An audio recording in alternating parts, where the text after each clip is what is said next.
Hello everyone, আশা করি তোমরা খুব ভালো আছো, সুস্থও আছো। নিয়ে আসলাম তোমাদের কাছে ঝিঙের একটা নতুন রেসিপি। যারা ঝিঙে ভালোবাসো না তারাও এই ঝিঙের ওপর প্রেমে পড়ে যাবে। তো দেখো, ছোট ছোট করে কচি কচি ঝিঙে কেটে নিয়েছি এবং আলুগুলোকেও লম্বা লম্বা করে কেটে নিয়েছি।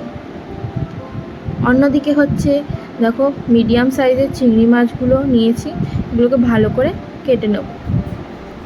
মাথাগুলো আমি সবই ছাড়িয়ে ফেলে দিয়েছি।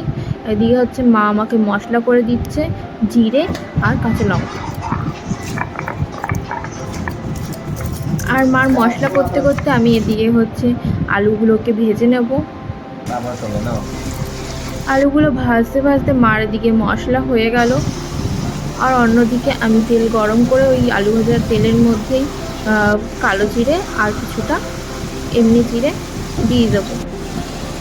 তারপর চিংড়ি মাছগুলো দিয়ে ওর উপর দিয়ে কাশ্মীরি লঙ্কার গুঁড়ো আর নুন দিয়ে ভালো করে ভেজে নেব।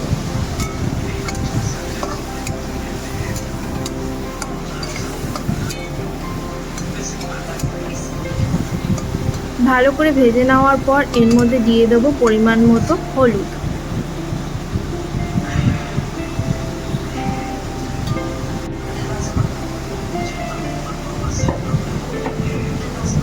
হলুদ দেওয়ার পর ভালো করে আবার নেড়ে চেড়ে নেব যতক্ষণ না চিংড়ি মাছগুলো ভালো মতো ভাজা হয়ে যাচ্ছে বা সিদ্ধ হয়ে যাচ্ছে।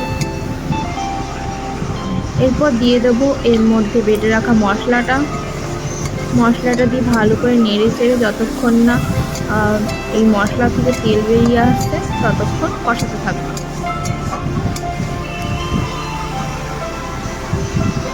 তারপর কষে যাওয়ার পর এর মধ্যে দিয়ে দেবো ঝিঙে আর ভেজে রাখা আলুটা আর কিছুটা কাঁচা লঙ্কা। আমি দুটোই কাঁচা লঙ্কা দিয়েছি, বেশি দেবো না।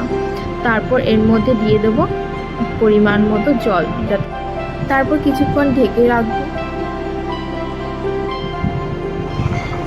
ঢেকে রাখার পর ঢাকনা তুলে দেখবো, যতটা আমার গ্রেভি লাগবে ততটা আমি গ্রেভি রাখবো।